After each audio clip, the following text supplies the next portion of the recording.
I'll give folks a couple minutes to jump in, and then I'll start talking to you. Now, I wonder. Yeah, let's see here. I'm going to try to see if I can I'm going to aim my phone at the little camera on the computer there. But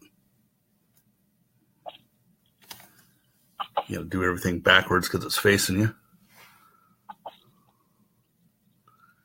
All right, so let a couple more eyeballs jump on here, and then I'll introduce you, and away we will go. Okay, awesome. All right, so real quick, Jody, why don't you just start talking? Let me see if some folks can. Ricky, do me a favor. Tell me if you can hear the phone. There's Brandon Hong and Jordan. So, Jody, are you there? Hi, everyone. I am. All right. So, guys, can you hear her? Just keep talking, Jody. Sing us a lullaby. Okay, great. Thanks so much for having me on your Facebook Live/radio show today. There we go. All right. So with me today is Jody, and if I say it wrong, you're gonna correct me. Grenier. Correct. All right. Got it right. Thank you. Yeah. I get lucky sometimes. So here we go. Jody is with the Foundation for Women Warriors. That's one of the things that I said when I started out on my deal. When I started out on my deal, beginning of July, I said that this is one of the things I wanted to do. This is a foundation that last year had a different name, and so I'm going to let her kind of explain that and why, their mission focus has changed a little bit. Jody comes to me in placement of our friend and former member, Meredith Brenaviles, Rudy's wife, who passed earlier this year, unfortunately, and she has taken over and is doing a bang-up job. So I'm going to let her talk about kind of their mission and what they do. So you ready, Jody? I am. Go for it, kiddo. Thanks so much for such a great introduction, Rob. Essentially what we do is we provide emergency financial assistance to women, veterans, and their children. Our name last year was Military Women in Need. I was brought on by Meredith Brenaviles, and I took over as the executive director. Meredith and I worked together up until December when she passed. And both of us together, along with our community, decided on a name that encompassed the warrior spirit of our women. I think sometimes we tend to, there's this stereotype that veterans are broken, and we wanted to break that stereotype and highlight the achievements and resiliency of our community. A lot of what we do is, like I said, emergency financial assistance, and we provide that in a number of ways. We do rental assistance, we provide child care assistance, and then we also partner with nationwide and local area nonprofits to provide mental health assistance, and then also any type of retreat. Essentially, we're a holistic approach. I think when people think of veterans, they don't necessarily think of women. Women have served in the military for well over 100 years, but we were officially let in to serve back in 1917. And then we had the Women's Reserve. And then you had women that were, it blows my mind, but in 1976 is when we were finally allowed into some of these military academies, like the Naval Academy. Anyhow, our population is growing drastically. To date, we make up 15% of active duty in the military, which in 1990 was about 4 or 6%. And then our current veterans make up close to 10%. I think when people think of women veterans, like I said, or veterans, they don't really think of women. But another thing that they don't know is women that do serve, we serve with so very few other women that when we get out, we don't have a community. We get overshadowed and in some of these other veteran service organizations. So it's nice to provide a community of not only assistance by way of financial support, but also through mentorship. And so, So that's yeah, so that's an absolutely fabulous overview, Jenny. Um, a couple of things just so folks know as we're going along here. You guys are not regional, right? You are all over the U.S. You have ways to outreach cross country, correct? right. So through our resource and referral program, we will assist a woman veteran in any area and get them partnered with an agency that can help them in their area. And then we also take care of women in Southern California. Wonderful. And so when did you come onto the organization? August 28th of last year. So I've been at it for about a year. Awesome. And just for those who kind of don't know your background, what's your background? Like, kind of what's your connection to the service? So I'm a Marine. I served from 2000 to 2005. I went into the Marine Corps right after high school. I joined before I graduated high school.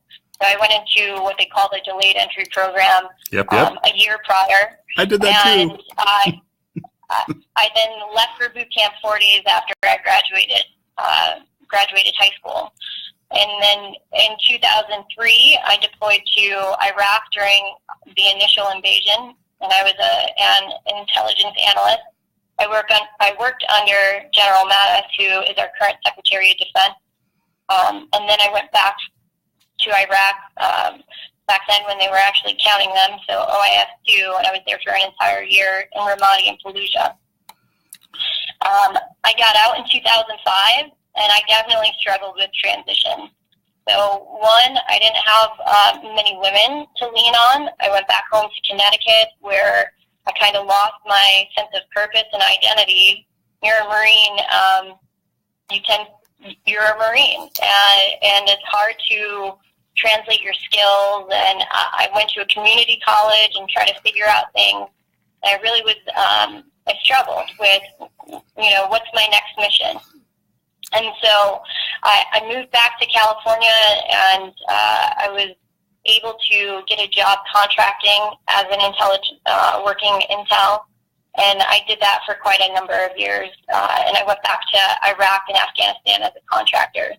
But the one thing that I started to do was volunteer with veteran service organizations. And then, a couple of years ago, I said, I'm working with all these veteran service organizations, but who helps me? And who helps my sister? So my sister is 8 years younger. She also served in Iraq. She's an Air Force veteran. She got out a number of years ago, and she was calling me and struggling with her transition. She got out of the Air Force, and her last duty station was Japan.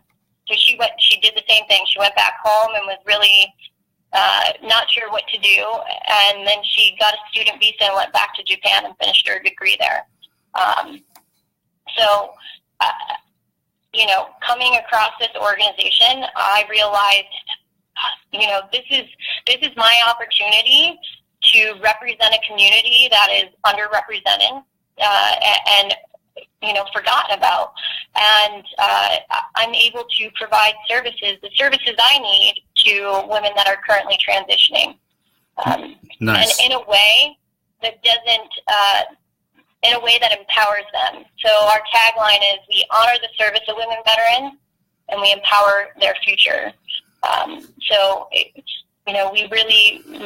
We really believe in our community. These are women that have proven their success in the military, and they need a community of support to continue their success on the outside.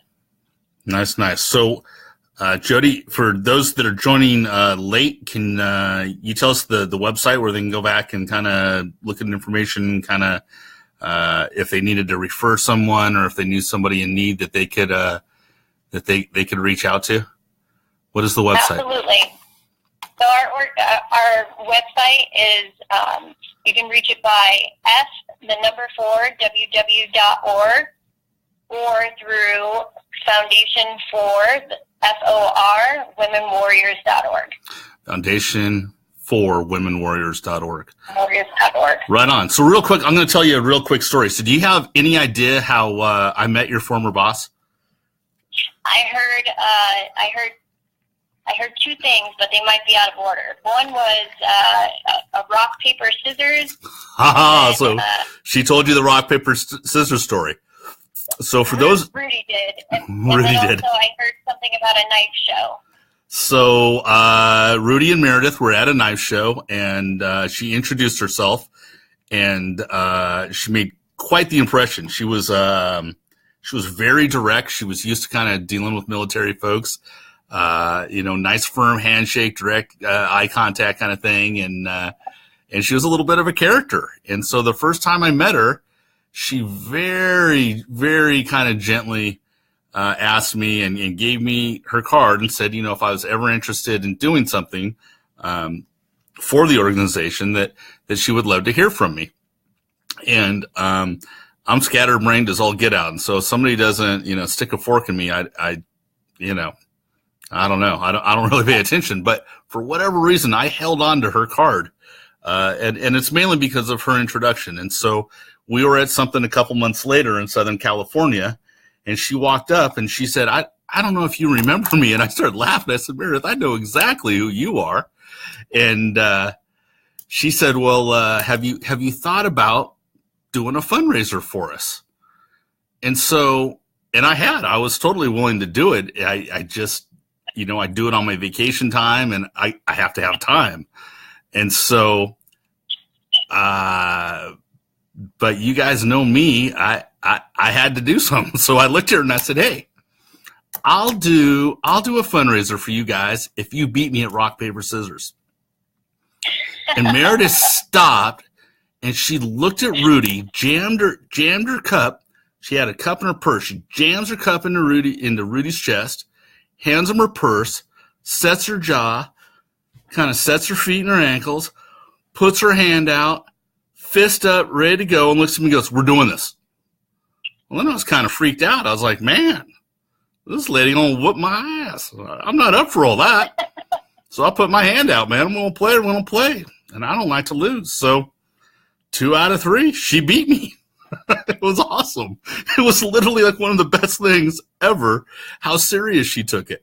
She wasn't playing around. She took your guys' organization and put it first. She didn't care who was watching.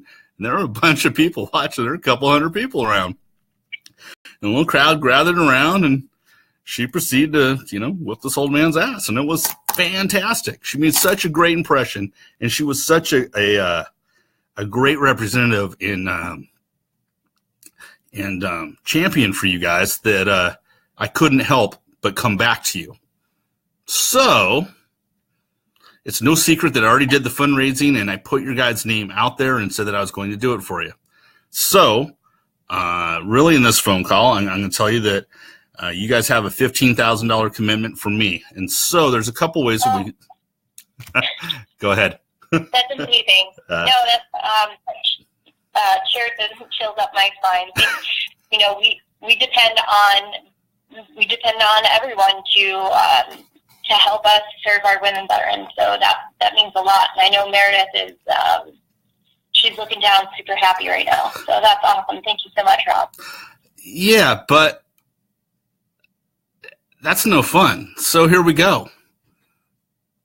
I'm going to challenge you to come to Vegas, and I'm going to give you the same opportunity. I'm going to play you rock, paper, scissors for $5,000. Awesome. You come to Vegas. Challenge accepted. You come to Vegas. You come say hello with Rudy. Rudy will introduce you. You can come. We got a little table there at the Usual Suspect Gathering. You can look at usngathering.com. Get the information. Planet Hollywood, Labor Day weekend, Friday and Saturday. You come to the table. We'll figure out a time. Me versus you. Best 2 out of 3. Yeah? You beat me, I'll give you another $5,000. I'll up it from $15,000 to $20,000. And I'll keep you on the slate for the next one. You lose. I don't know, Sarge. I'm not going to do with you. Can't lose. Marines don't lose.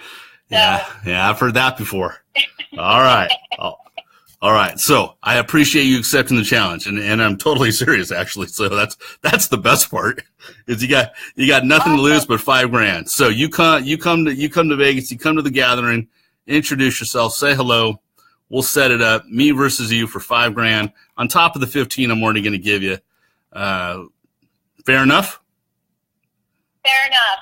All right. It's on. I'll see you in Vegas. See Rob. you in Vegas. We're super excited. Yeah, cool. And so, kind of with that said, again, you guys can check out the website. You can check out the work they're doing. Kind of, if you know someone that's in need, that's kind of, maybe transitioning back to civilian life, coming back stateside, and not even necessarily somebody overseas, just any service member, even if they've been out for a while. It's good to have resources and it's good to have connections. And so, yeah, absolutely check that out. So before I let you go, anything else, Jody? I just want to say we are that organization. Sometimes, the government and different organizations are set up where you have to hit rock bottom, and we make sure that our women don't get there. We ensure that we're that bridge to success. So, and we serve all women veterans from every era. And if someone knows a veteran in need, whether it's male or female, feel free to reach out to me via Facebook, my email address. We're connected to all different organizations, and one team, one fight. So thank you so much, Rob. Oh, not a problem, man. And yeah, I appreciate being a good sport and jumping on the phone. I know we'd kind of talked about maybe just doing this in Vegas, but I just wanted to make sure you knew the commitment was there. I can do the donation at any time. So if you want me to wait in Vegas and do a check presentation, I just send a check now. It's not a big deal.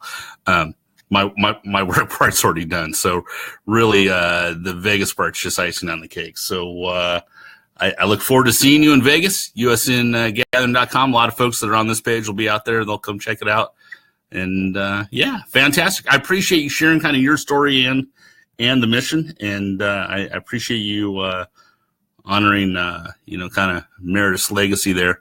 It's absolutely fantastic thing you guys do. FoundationForWomenWarriors.org.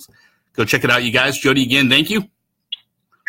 Thank you, Rob. Thank you so much, everyone, for making this possible. We're truly appreciative. Can't do it without you. Right on. So I'm going to let you get back to your day. I'm going to let these guys get back to their day. I appreciate y'all checking in. Jody, I appreciate you. And I will see y'all later. See you in Vegas. See you in Vegas.